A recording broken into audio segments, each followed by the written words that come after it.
maanta waxaan ku soo qaadanayaa casharkii labaad oo loo yaqaano perfect money oo isla markaana aan ugu soo qaadan doono verificationka qaabka loo verification gareeyo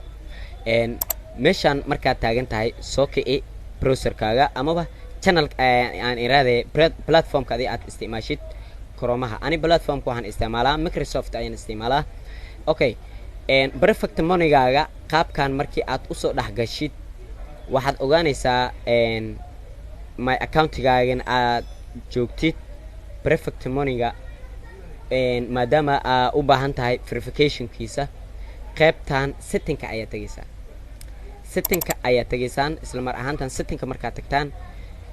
formkii awalka hore aad soo buuxisay ayaa meesha ku yaal aqyaarta sidaad arkaysaan marka ugu horeysa sidaan hore idinku soo sheegay bangiga markaad samaysanaysaan warqadda addresska bangigaaga waa inaad ka soo qaadataa oo loo yaqaano proof residency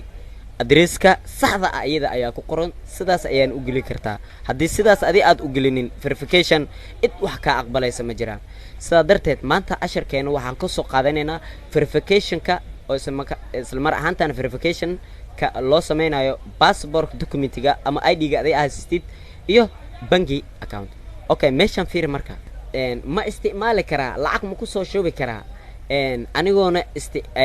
verification gareynin no ma ku suurtagelayso haddii adiga ii sheegay adigoona verification gareynin oo lacag iyo waxyaabo noocaas aad ku soo shubto ma ku soo shubi kartid sababtoo haddii ay ku aqbalaan inaad ku soo shubtiin lacagtaasi kama baxsan karaysid maxaa yeelay verificationka waa lagu xaqiijinayaa sababtoo bangiga waxay rabaan adiga ina lacagtaada aysan qalqal ciriiri aysan ka galin xitaa bangigaaga haddii damac ay ka gasho kuwa bangiyada jajabsadaan online-ka inaysan jabsan karin xaqiijin sugan ayay sameynayaan isla mar ahaantaana lambarkaaga ay kugu sameynayaan isla mar ahaantaana verification code oo kugu soo dhacayo haddii dhaqdhaqaaq isla markaa adiga aad sameynaysid ama qof kale jabsanayo uu sameynayo code ayuu ku soo dhacaya sida darteed maanta verificationka aan sameynayno meeshaan ay ku qoran tahay verification management-ga ayaad klik ku dhufanaysaa okay verification management-ga markii aad soo gashid account verification waa qaybtan your account status not verification saddex ayaa lagu siiyey 3 hadeer 0 ayaa taagan tahay 1 maxaa verification ah qaybtan waxa lagaaga baahan yahay documentiga adi oo meeshan aad soo gelinaysid identity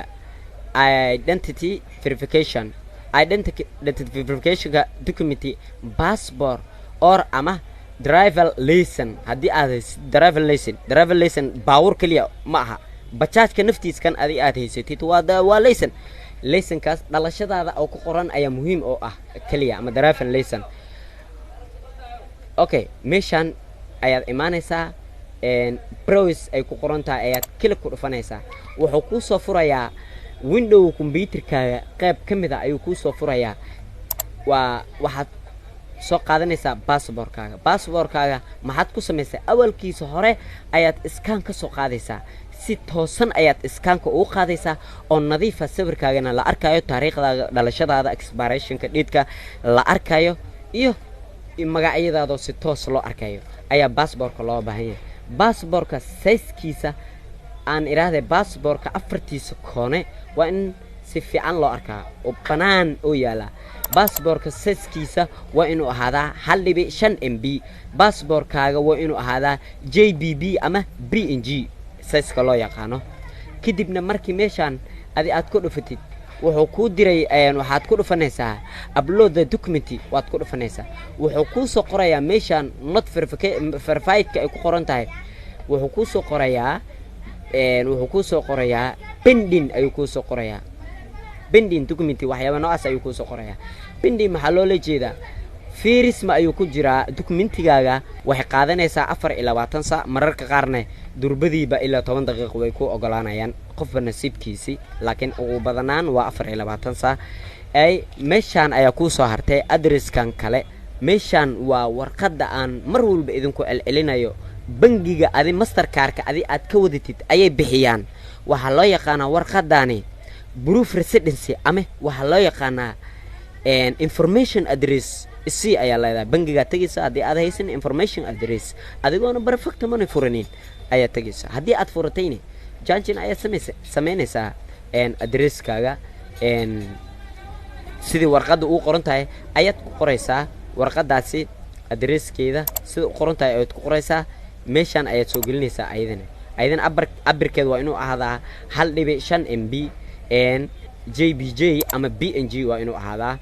waa inay waadax ay ahaataa nadiif ay ahaataa isla markaan warqada marka meeshaan aad geliso waxaad ku dhufanaysaa upload the document warqadaas waa idin sheegay proof residence ayaa la yiraahdaa bangiga ayay bixiyaan wayna aqbalaan perfect money waa muhiim dadka meesha ay laga diidayo meeshaan inay tahay haddii mar ay ku soo diidaan ha u malaynin inay aqbad ay ku haysato aqbad way ku haystaa maxay tahay ama warqadaada si toos loo arka waayay ama iskaankaaga ay qaab daran noqday ama iskaanka ama warqadaada geesgees noqotay idka yeelayso male warqadaada waa inuu toosnaataa afarteeda koono waa in la arkaa magacyadeeda ku qoran waa in la arkaa addresskaaga statementiga meesha aad degantaa waa in la arkaa siday u qoran tahay waa in perfect money ay kugu qornaataa kadibna meeshaan ayaad ku dhufanaysaa ayadina pending ayay ku soo qoraysaa okay phone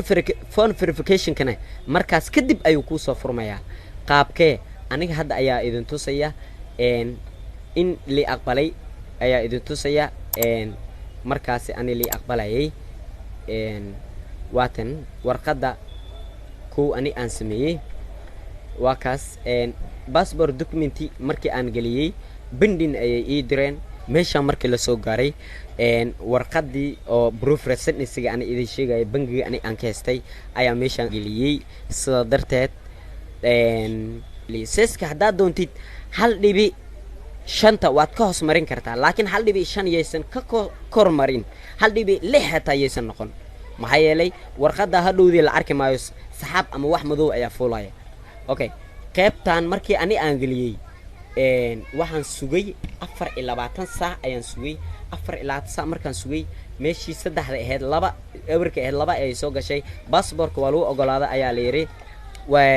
isla mar ahaantaane warqadii bangigan waa la ogolaaday waxa ku haray phone verificationka telefoonka isla mar ahaantaas ayaa ku furmaya ma ahan ayadana mid ii sheegay 24 saac la sugayo maxaa yeelay telephone verificationka telefoonka awalka hore meesha kugu soo jiray ayaa ii sheegay meesha kugu soo diyaarinaya meeshaan ayaad ku dhufanaysaa click ay ku qoran tahay markii aad ku dhufatid telefoonkaaga ayaa telefoon oo pluskaas raacsan tahay ku soo wacaya isla mar ahaantan click markii aad ku dhufatid waxa ku soo call gareynaya telefoon isla markaan plus oo ku bilaabanayo wuu ku soo wacaya abaara ayuu hadlayaa dan wuxuu ku yeerinayaa lambarkii adiga aad verification ku sameey lahayd ayuu ku yeerinayaa surgeonka yarka lambarka si sax ayaad u gelinaysaa haddii aad qaldantayna mar labaad ayaad account-ka refresh ku sameynaysaa haddana click ayaad ku sameynaysaa koodka ilaa aad ka heshid waa inaad hubsataa way boobsiiyaan sida darteed koodka meesha markii aad gelishid 4 ilaa 9 saac lagu diramayo isla mar ahaantan